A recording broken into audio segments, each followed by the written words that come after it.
Good morning friends. आज हम लोग कुछ और देख लेते हैं। जो मेन स्ट्रीम है हम लोगों का सब्जेक्ट पे, जैसे हिस्ट्री का हम लोग देख रहे थे क्वेश्चन प्रीलिम्स में भी किस तरह से आ सकते हैं और मेंस में भी किस तरह से आते हैं और आ सकते हैं। तो आज हम लोग देखते हैं कुछ फैक्चुअल पार्ट। आज हम लोग देखते हैं कुछ फैक्चुअल पार्ट। इसका एनालिसिस पार्ट भी हम लोग देखेंगे, दोनों पार्ट देखेंगे, फैक्चुअल पार्ट और एनालिसिस पार्ट। करंट अफेयर्स का फैक्चुअल और एनालिसिस, जो चाहे वो अभी आने वाला है एग्जाम, लेटेस्ट एग्जाम यूपीपीसीएस में हम लोग देख लेंगे। ओके ओके, यूपीपीसीएस, फिर आ गया आपका यूपीएससी आएगा। ओके, यूपीएससी, फिर बीपीएससी। तो ये जो करंट अफेयर्स है, ये करंट अफेयर्स सब चीज में काम करेगा और हम लोग का एम है कि जितना ज्यादा से ज्यादा हो सके फैक्चुअल पार्ट भी, क्योंकि फैक्चुअल पार्ट भी आजकल यूपीएससी में भी पूछा जाने लगा है और स्टेट पीसीएस में तो पूछा जाता है ही, और एनालिटिकल पार्ट भी। तो एनालिटिकल पार्ट को भी हम लोग देखेंगे, लेकिन आज हम लोग देख लेते हैं कुछ फैक्चुअल पार्ट कि क्या क्या पूछे जाने की संभावना है, चाहे वो यूपीएससी में हो या यूपीपीएससी, बीपीएससी या और कोई स्टेट पीसीएस में। Okay, now okay. और महादेव आईएएस एकेडमी आप लोग तो सब जानते हैं कि philosophy optional, essay writing, GS mains test series, यानी कि हर चीज की अच्छे से यानी कि यहाँ पे तैयारी की जाती है। ओके, नाउ ये देखिए, the ministry of environment, forest and climate change, okay, listed Neelakurinji. ये नीला कुरुंजी जो कि है बहुत ही फेमस, बहुत ज्यादा न्यूज में रहता है कि नीला कुरुंजी, और नीला कुरुंजी जो इंडेमिक है चूंकि यहाँ का, तो ये इन्वायरमेंट की दृष्टि से बहुत ही ज्यादा इंपॉर्टेंट है। Neelakurinji under schedule 3, okay, under schedule 3 of the wild life protection act 1973, 1972, okay, including it on the list of protected plants. इसको अब प्रोटेक्टेड प्लांट्स घोषित कर दिया गया।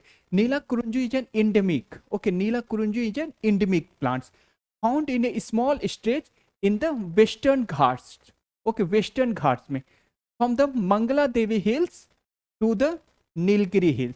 तो नीला कुरुंजी जो कि चूंकि ये इंडेमिक है और बहुत ज्यादा फेमस है वहां पे साउथ इंडिया में, तो इसलिए जो कि है ministry of environment, forest and climate change ने इसको शेड्यूल 3 में वाइल्ड लाइफ प्रोटेक्शन एक्ट 1972 के तहत इसको एक प्रोटेक्टेड प्लांट्स घोषित किया। और सबसे बड़ी जरूर ये देखिए, क्वेश्चन जो फ्रेम करता है वो थोड़ा सा इधर उधर कर सकता है, थोड़ा सा घुमा सकता है।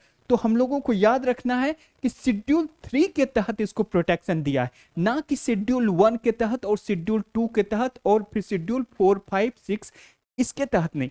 ये इंपॉर्टेंट है, ये जो हमारा है कि शेड्यूल 3 के तहत इसको प्रोटेक्शन दिया है। ओके, तो और फिर दूसरी बात जो यहाँ पे इंपॉर्टेंट है कि ये वेस्टर्न घाट्स में पाया जाता है, हम लोग जानते, लेकिन कहाँ पे? ये Mangla Devi hills to Nilgiri hills, यहाँ पे पाया जाता है। ओके, तो ये हम लोगों को देखना है कि कहाँ पे पाया जाता है, फिर किस शेड्यूल में इसको दिया गया है प्रोटेक्शन। ओके, प्रोटेक्टेड प्लांट किस शेड्यूल में दिया गया? तो शेड्यूल 3 में कहाँ पे? तो वेस्टर्न घाट्स में, Mangala Devi hill to Nilgiri hills. Okay, now as of 2022, India is the second largest contributor to the United Nations peacekeeping mission after Bangladesh. United nation peace keeping mission में नेचुरली कि इंडिया की बहुत ज़्यादा पॉपुलेशन है और बांग्लादेश की भी बहुत ज़्यादा, एक तरह से as of geographical area, compare to geographical area India की पॉपुलेशन बहुत ज़्यादा है, फिर बांग्लादेश की भी पॉपुलेशन बहुत ज़्यादा है। तो इन लोगों को जो कि है कुछ नहीं मिलता है, तो चलो भाई, ऐसे ये बहुत ही अच्छा जॉब है पीस कीपिंग का, तो इसलिए जो कि है निगेटिव नहीं बोलना चाहिए। तो लेकिन यहाँ पे हम लोग देख लेते हैं कि बांग्लादेश सबसे नंबर 1 पे पीस कीपिंग करते हैं, पीस कीपिंग फोर्स में है यूनाइटेड नेशन का, और दूसरा जो कि है इंडिया। तो ये बहुत ही अच्छा हम लोगों का प्रेस्टीज बढ़ाता है इंटरनेशनल लेवल पे। हाँ, इंडिया इतना ज्यादा peace keeping force United nation के तहत दे रहा है वर्ल्ड ओवर में। ओके, और बांग्लादेश सबसे नंबर 1 पे, जहां भी लड़ाई होता है, चाहे सूडान में हो रहा हो, कहीं भी हो रहा हो, ओके, तो वहां पे इंडिया का पीस कीपिंग फोर्स जो कि है वहां पे जाता है, बांग्लादेश का भी जाता है। तो बांग्लादेश नंबर 1 पे है, सेकेंड पे है largest contributor, largest, second largest India, first largest Bangladesh. Okay, A low Earth orbit. Okay, low Earth orbit is an orbit around Earth with a period of, okay, 128 minutes or less, making it at least 11.25 orbits per day. तो लो earth orbit में बहुत हम लोग news में आते रहता है तरह तरह के कि लो अर्थ ऑर्बिट में इस सैटेलाइट को रखा गया। तो लो अर्थ ऑर्बिट में जो मैपिंग का जो पार्ट होता है, चाहे अर्थ का मैपिंग का या किसी तरह का मैपिंग का, या फिर यहाँ पे कुछ चीज मिनरल एक्सप्लोरेशन करना है, मिनरल को पता करना है, तो वो सब जो कि है लो अर्थ ऑर्बिट सैटेलाइट में रखा जाता है।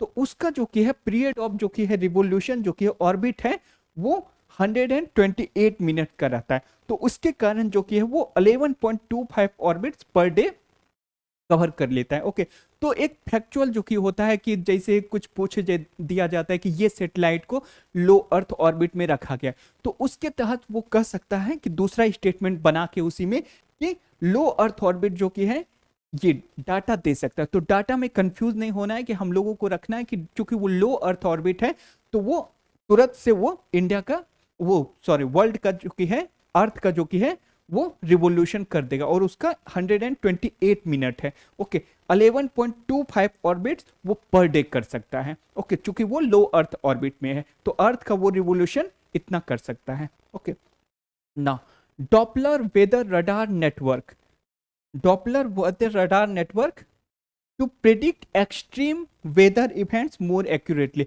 हम लोग देखते हैं कि जैसे हिमालयन स्टेट्स में जो कि है और भी बहुत सारे खास करके हिमालयन स्टेट्स में एक्सट्रीम वेदर इवेंट्स होता है, एक्सट्रीम वेदर इवेंट्स होता है। तो जिसके कारण वहां पे तरह तरह के गवर्नमेंट ने खास करके डॉपलर वेदर रडार नेटवर्क वहां पे लगा रहे हैं बहुत सारे, हिमाचल प्रदेश में, उत्तराखंड में, फिर और भी जो कि है मेघालय में। तो जितने भी जो कि है खास करके हिमालयन स्टेट्स में जहां पे बहुत ज्यादा भारी वर्षा होती है तो वहां पे जो कि है डॉपलर वेदर रडार नेटवर्क लगाया जा रहा है ताकि एक्सट्रीम वेदर इवेंट को जो कि है प्रिडिक्ट कर सके, और जिससे जो कि है मनुष्य का, जिससे जो कि है ह्यूमन का लाइफ प्रॉपर्टी हर तरीके से उसको सेव किया जा सके, ह्यूमन का हो, एनिमल का हो, चाहे उसकी प्रॉपर्टी हो, हर तरह के जितने भी चीज नुकसान हुआ जा सकता है उसको सेव किया जा सके। तो यही है काम डॉपलर वेदर रेडार नेटवर्क का। ओके,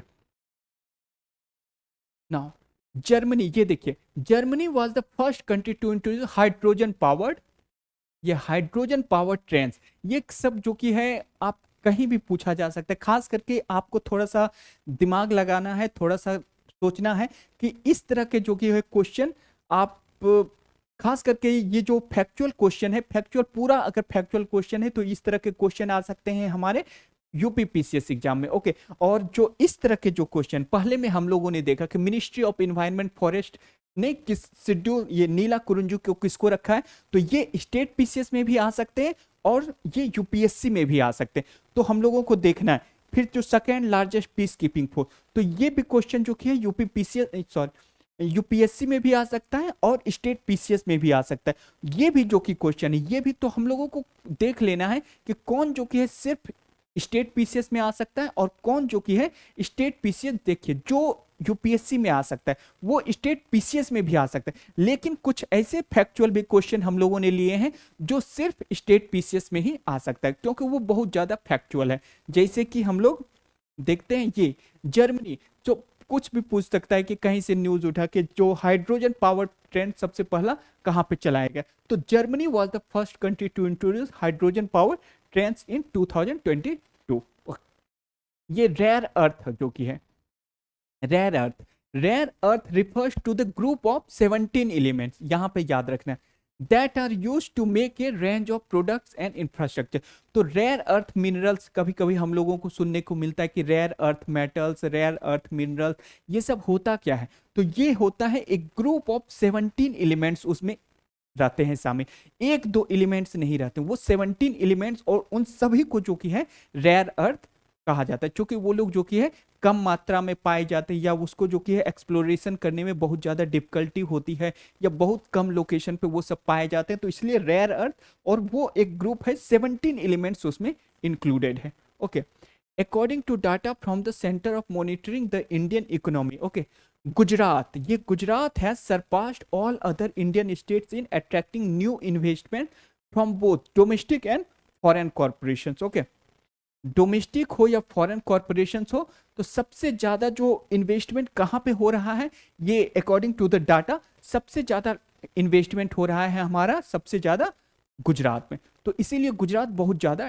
डेवलप भी करे। नेचुरली जहाँ पे ज़्यादा इन्वेस्टमेंट होगी वो ज़्यादा डेवलप करेगा। और पीएमजी हमारे कहाँ के हैं, पीएमजी भी हमारे हैं गुजरात के, तो उनके नाम पे भी जो कि है गुजरात में बहुत ज़्यादा इन्वेस्टमेंट हो रहा है। और according to the data monitoring the Indian economy, domestic भी और फॉरेन भी सबसे ज़्यादा इन्वेस्टमेंट गुजरात में हो रही है। Okay, now government plans of achieving the level of 20% ethanol, ये इथेनॉल ब्लेंडिंग जो की है 20% ethanol blending in the overall petrol supply in the country bye 2025-26। तो इथेनॉल ब्लेंडिंग बहुत ज़्यादा जरूरी है, इससे हमारा फॉरेन एक्सचेंज रिजर्व भी बच जाता है, फिर हमारा जो कि इथेनॉल इन्वायरमेंट फ्रेंडली भी होता है। तो हर तरीके से इथेनॉल बहुत ज़्यादा जरूरी है। तो गवर्नमेंट ने जो टारगेट सेट किया है 20% इथेनॉल ब्लेंडिंग कब तक पूरा करने का, 2025-26। यहां पे ध्यान देने वाली बात है कि 20% इथेनॉल ब्लेंडिंग, और कब तक, 2025-26 तक गवर्नमेंट ने कहा है कि इसको हम पूरा कर लेंगे। ओके, तो ये हमारा प्रीसियस फॉरेक्स बचाएगा, फॉरेन एक्सचेंज रिजर्व। और दूसरा जो इन्वायरमेंट की दृष्टि से भी ये बहुत ज्यादा, क्योंकि ये पोल्यूटिंग नहीं है। ओके, ना the world economic forum chose Hyderabad, ये देखिए वर्ल्ड इकोनॉमिक फोरम ने Hyderabad for establishing its centre for the fourth industrial revolution, fourth industrial revolution focused on health care and life sciences, fourth industrial revolution focused on health care and life sciences. The centre for industrial revolution Telangana will be the only such world economic forum in India with A thematic focus on health and life sciences. तो ये किसको, ये भी पूछा जा सकता है कि ये जो कि है हैदराबाद फोर्थ इंडस्ट्रियल रिवोल्यूशन किसने लाया है, कौन सा ऑर्गेनाइजेशन ले लाया, तो वर्ल्ड इकोनॉमिक फोरम लेना है। इंडिया में इसका सेंटर कहाँ पे लगाया गया, तो हेल्थ केयर, ये इंडिया में कहाँ पे लगाया गया है, हैदराबाद में। और इंडिया में सिर्फ हैदराबाद में ही ये लगाया गया, किसके द्वारा, वर्ल्ड इकोनॉमिक फोरम। कौन सा, फोर्थ इंडस्ट्रियल रिवोल्यूशन। और ये किसका, ये थीम क्या है इसका, बेस्ड किस पे है ये, तो health care and life sciences से ये अपना उस पर काम करेगी। ओके, तो ये भी factual question. Okay, according to the ministry of Commerce data, India overall export merchandise and services दोनों को कंबाइंड में, ओके, इन 2022 ग्रोथ जो हुआ उसका 16.11% ओवर 2021। ओवरऑल इंपोर्ट्स इन 2022 ग्रोथ जो कि हुआ वो 25.55% over the same period in 2020। तो हम लोग यहाँ पे देखते हैं कि जो डाटा जो है, डाटा कहता है कि इंपोर्ट का ग्रोथ ज्यादा हो रहा है, ये देखिए 25.55%, और जो कि है एक्सपोर्ट का ग्रोथ जो हो रहा है वो हो रहा है सिर्फ 16.11%। तो इसीलिए इंपोर्ट ज्यादा हो रहा है, एक्सपोर्ट कम हो रहा है। और कितना, ये डाटा भी जानना जरूरी है। ग्रोथ एक्सपोर्ट का 16.11% ओवर द प्रीवियस ईयर 2021 के अनुसार 22 में, और इंपोर्ट जो हो रहा है वो 25.55% का इंपोर्ट का ग्रोथ हो रहा है। तो इंपोर्ट ज्यादा हो रही है, एक्सपोर्ट कम हो रही है। Okay, now Australia is the top lithium, Australia is the top lithium का producer globally, together with child and Bolivia the north west of Argentina forms the so called lithium triangle. Okay, child हो गया, okay, Bolivia हो गया, Argentina हो गया, ये lithium triangle form करता है। और लिथियम हम लोग जानते हैं कि लिथियम बैटरी, लिथियम चूंकि ये बहुत ज्यादा लाइटेस्ट मेटल होता है, और ये बहुत ही ज्यादा जो कि है बैटरी, इससे जैसे हम लोग देखते हैं कि इलेक्ट्रिक स्कूटर, इस इलेक्ट्रिक कार, इलेक्ट्रिक बसेस सब निकल रही, तो उसमें लिथियम बैटरी को लगाया जाए। तो लिथियम, इंडिया के पास तो लिथियम है नहीं, तो लिथियम का हम लोग इंपोर्ट करते हैं। तो सबसे ज्यादा पूछा जा सकता है कि कौन सा कंट्री सबसे ज्यादा लिथियम प्रोड्यूस करता है। दूसरा स्टेटमेंट वो भी दे सकता है कि लिथियम ट्रायंगल में कौन कौन कंट्री इंक्लूडेड है। तो हम लोगों को देखना है कि lithium, Australia is the top lithium producer globally. Okay, according to the latest data. कुछ और भी कंट्री हो सकता है, लेकिन अभी का जो डाटा है तो उसके अनुसार Australia is the top lithium producer globally, और चाइल्ड, बोलिविया और अर्जेंटीना, ये तीनों मिलके फॉर्म करता है लिथियम ट्रायंगल। यहाँ पे फिर बहुत ज्यादा लिथियम का प्रोडक्शन किया जाता है, प्रोड्यूस किया जाता है, और नेचुरली फिर हम लोग जो कि है सभी से, जितने से हम लोगों का जो कि है अपना इंपोर्ट होता है, हम लोग इंपोर्ट करते हैं और उसको इलेक्ट्रिक बैटरी में बनाने के काम में लगाते हैं। नाउ ए पेंटावलेंट वैक्सीन, ओके, ए पेंटावलेंट, ये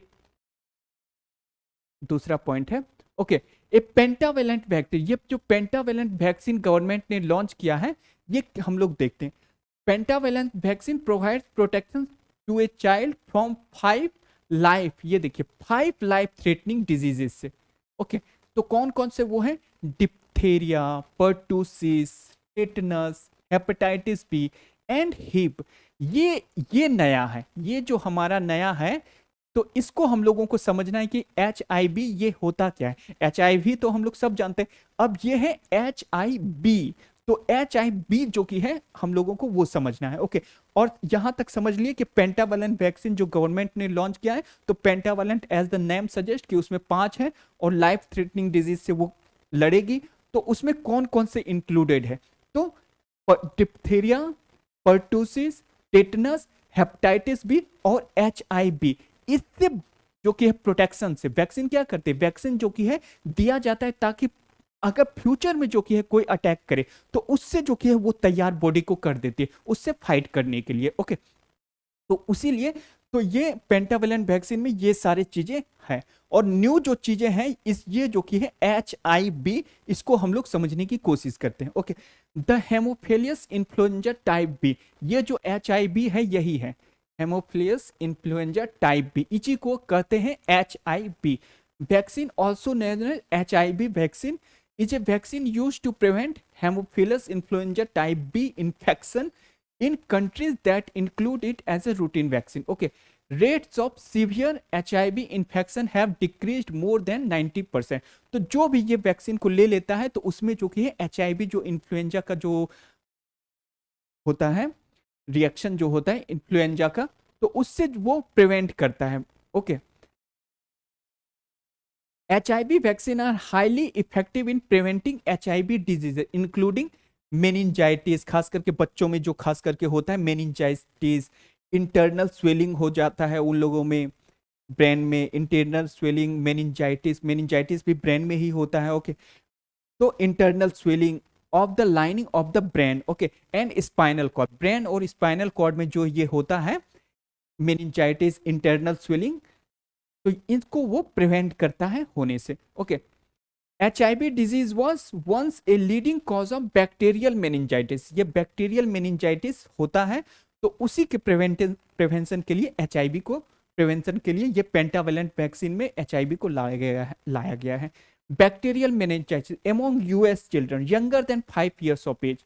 ओके, खास करके ये सब सारे चीजें देखा जाता है बच्चों में जो 5 years एज से कम होते हैं, क्योंकि उन लोगों को जो कि है जो लड़ने की रोग प्रतिरोधक क्षमता होती है वो बहुत ही अच्छे से डेवलप नहीं हुई रहती है। ओके, तो younger than 5 years old HIV bacteria can cause mild illness such as an ear infection. Okay, ear infection हम लोगों ने बहुत ज्यादा, खास करके अगर आप लोग दिल्ली में हैं तो बच्चे को बहुत ज्यादा ईयर इन्फेक्शन होता है, क्योंकि यहाँ का वाटर भी बहुत ज्यादा पोल्यूटेड है दिल्ली का, और एयर भी बहुत ज्यादा पोल्यूटेड, तो हम लोग बहुत सारे बच्चे को देखते हैं ईयर इन्फेक्शन बहुत ज्यादा होता है। ओके, ईयर इन्फेक्शन या फिर ब्रोंकाइटिस का और more severe illness such as pneumonia, meningitis and infection of the blood stream. Okay, infection of the blood stream, और यही सब कारण है कि जो कि है कैंसर भी जो कि छोटे छोटे बच्चों को आजकल जो कि हो रहा है, यही सब के कारण हो रहा है। Okay, severe HIV infection also called invasive disease required treatment in A hospital and can sometimes result in death. तो सीवियर जब हो जाएगा तो नेचुरली है कि हम लोगों को, बच्चे को यानी कि जाना पड़ेगा हॉस्पिटल। लेकिन जहां तक प्रोटेक्शन की बात है तो वो वैक्सीन से प्रोटेक्शन कुछ हद तक, जैसे हम लोगों ने देखा कि 90% ये इफेक्टिव हो जाता है, और 10% जो सीवियर हो जाता है तो नेचुरली उसको हॉस्पिटल ले जाना पड़े। तो ये जो HIV वैक्सीन है जो इसको पेंटावेलेंट में लॉन्च किया गया, पेंटावेलेंट में सम्मिलित किया गया है, तो ये किया गया है खास करके 5 साल से कम के बच्चों को, जिसको फ्यूचर में जो कि है या किसी भी प्रकार के मेनिंजाइटिस हो सकता है, इंटरनल स्वेलिंग हो सकता है of brain and spinal cord, bacterial meningitis, खास करके बहुत ज्यादा बैक्टीरिया, दो प्रकार के मेनिंजाइटिस होते हैं हम लोग देखते हैं, एक वायरल मेनिंजाइटिस, एक बैक्टीरियल मेनिंजाइटिस। लेकिन वायरस जो होता है कम होता है इफेक्ट, ओके, कम खतरा होता है, लेकिन बैक्टीरियल मेनिंजाइटिस बहुत ज्यादा वो आक्रामक होती है, ओके।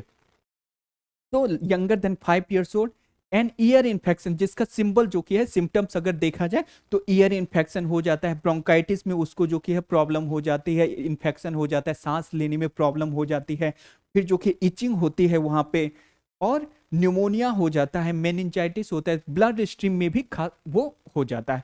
तो ब्लड स्ट्रीम में भी इन्फेक्शन वो होता है, और ब्लड स्ट्रीम में हो गया इन्फेक्शन तो बहुत ज्यादा वो नुकसान करेगी। तो उसी के प्रिवेंशन के लिए ये पेंटावेलेंट वैक्सीन में इसको HIV को भी शामिल किया गया है। Now A resolution title education for democracy, education for democracy was adopted by the United Nations General Assembly to provide education to all, okay। Resolution को स्पॉन्सर्ड बाय इंडिया, इसको sponsored by India, reaffirm the right to education, okay, right to education to strengthen democracy. तो ये एक simple सा factual है कि जो कि एजुकेशन फॉर इंडिया एक जो रिजोल्यूशन यूनाइटेड नेशन में लाया गया था उसको इंडिया की मदद से ही लाया गया था, को स्पॉन्सर्ड बाय इंडिया। क्यों? क्योंकि right to education to all, right to education, और राइट टू एजुकेशन क्यों जरूरी है? तभी जाके हम लोगों का डेमोक्रेसी जो कि है चाहे वर्ल्ड लेवल में वो रह सकेगी। और हम लोग जानते हैं कि डेमोक्रेसी में सबको वोट है, एक पर्सन वन वोट, तो ये बिल्कुल भी सही नहीं है। एक हाईली एजुकेटेड पर्सन जो कि है उसका भी उतना ही वैल्यू रहेगा डेमोक्रेसी में, एक जो बहुत है जिसको कुछ भी नहीं आता, जिसको सिर्फ अंगूठा छापा है, उसका भी वैल्यू वही है। तो बहुत लोगों ने तो कहा भी है कि democracy is the government, okay, democracy is the government by the fools, of the fools, by the fools and for the fools, okay. जैसे डेमोक्रेसी का फेमस डिफिनेशन जो कि है of the government, democracy is the government, democracy is of the government, by the government, of the people, by the people and for the people, okay. तो उसी को of the fools, by the fools and for the fools, okay. तो इसको हटाने के लिए जो कि है इसीलिए लाया गया है कि एजुकेशन, एजुकेशन जो कि है, एजुकेशन नहीं रहेगी, एजुकेशन नहीं रहेगी तो फिर वो अच्छे से समझ नहीं सकेगा कि जो कि है गवर्नमेंट कोई भी स्टैंड ले रही है तो वो किस लिए ले रही है, किसके लिए ले रही है, ओके, किस डायरेक्शन में। कहीं गवर्नमेंट अपना बेनिफिट के लिए तो नहीं ले रही। और डेमोक्रेसी क्या है? Democracy is the government for the people, okay, people के हित के लिए होना चाहिए। तो ये तभी समझा जा सकता है जब उसके पास एजुकेशन है, जब वो वेल एजुकेटेड हो। ये नहीं कि ठप्पा मार हो, किताबें पढ़ना नहीं जानता हो, अखबार पढ़ना नहीं जानता हो, तो कुछ भी अगर नहीं जानता हो तो उसको जो कि है फिर वो डेमोक्रेसी का सिर्फ वो सिर्फ वोट देना जानता हो तो फिर जो कि है उसमें जो कि है डेमोक्रेसी का कोई मतलब नहीं रह जाता है। क्योंकि वोट जो कि है एक हाईली एजुकेटेड को भी उतना ही वो वैल्यू वोट है, और एक जो कुछ भी नहीं उसका भी इतना। तो इसीलिए एजुकेशन के द्वारा ही अच्छे से डेमोक्रेसी लाया जा सकता है, एजुकेशन के द्वारा। तो एजुकेशन, तो यही एजुकेशन फॉर डेमोक्रेसी जो रिजोल्यूशन लाया, इंडिया की मदद से लाया, यूनाइटेड नेशन में लाया, ओके। तो दैट राइट टू एजुकेशन सबके लिए दिया जाए, चाहे वो कितना भी एज का हो सके, उसको अच्छे से पढ़ाया जाए, ताकि डेमोक्रेसी एक सिर्फ नाम का डेमोक्रेसी ना रह जाए बल्कि एक इफेक्टिव डेमोक्रेसी हो सके, ओके। इफेक्टिव डेमोक्रेसी और नाम का डेमोक्रेसी में बहुत ही जमीन आसमान का अंतर हो जाता है, okay. Now the waters of Beas, okay, Beas, Ravi and Sutlej, Beas, Ravi and Sutlej are controlled by India, okay, and the waters of Indus, Jhelum and Chenab are controlled by Pakistan, okay. According to the treaty, जो हमारा जो ट्रीटी हुआ था इंडस का ट्रीटी, इंडस ट्रीटी जो 1960 में हुआ था, तो उसके तहत जो कि है तो कौन कौन जो कि है किसका किसका, वहां पे जो इंडस का रिवर सिस्टम है, तो उस रिवर सिस्टम में हम लोग देखते हैं कि जो हम लोग का ईस्टर्न साइड का है, तो उसका जैसे ब्यास, रावी, सतलज, तो उसका वाटर कौन कंट्रोल करता है? इंडिया कंट्रोल करते हैं। फिर इंडस, झेलम एंड चेनाब, इसका वाटर कौन कंट्रोल करता है? तो पाकिस्तान करता है। ओके, और टीटी के अनुसार all this rivers form the so called Indus water system. India has 20% access to the water system and Pakistan का है 80% access. Okay, 80% access to this system. तो यहाँ पे हम लोगों को ये फैक्चुअल चीज है, बहुत ज्यादा पुराना है, ऐसे आने की संभावना बहुत ही कम है, लेकिन ये खास करके इंटरनेशनल रिलेशन में, जैसे अगर हम लोग क्वेश्चन लिखते हैं इंटरनेशनल रिलेशन का, इंडिया और पाकिस्तान का रिलेशन में हम लोग देखते हैं, तो हम लोग को बराबर न्यूज में आते रहता है कि इंडिया हमेशा कहते रहती है कि हम जो कि है पानी नहीं देंगे पाकिस्तान को। इंडस वाटर सिस्टम का जो कि है, जो एग्रीमेंट हुए थे, हम एग्रीमेंट कुछ भी जैसे अटैक होता है पाकिस्तान से, इन्फिल्ट्रेशन होता है पाकिस्तान, तो इंडिया कहता है हम लोग पानी पे रोक लगाते हैं, और पाकिस्तान के पास पानी है ही नहीं, तो इंडिया रोक लगा देगी तो बहुत ज़्यादा खतरा हो जाएगा पाकिस्तान को, तो पाकिस्तान में पानी की बहुत ज़्यादा दिक्कत हो जाएगी।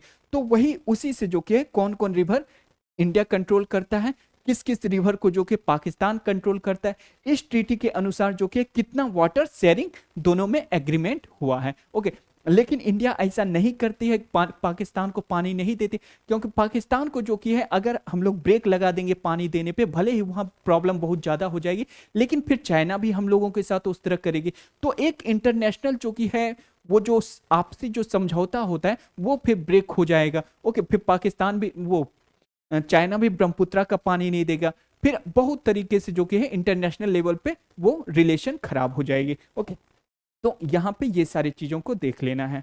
ओके, तो थैंक यू। फिर और हम लोग देखते हैं करंट अफेयर्स में क्या क्या चीज़ आते हैं। तो हम लोग दोनों चीज़, एनालिटिकल पार्ट और फैक्चुअल पार्ट, जो स्टेट पीसीएस हो या यूपीएससी, हम लोग देखते रहेंगे।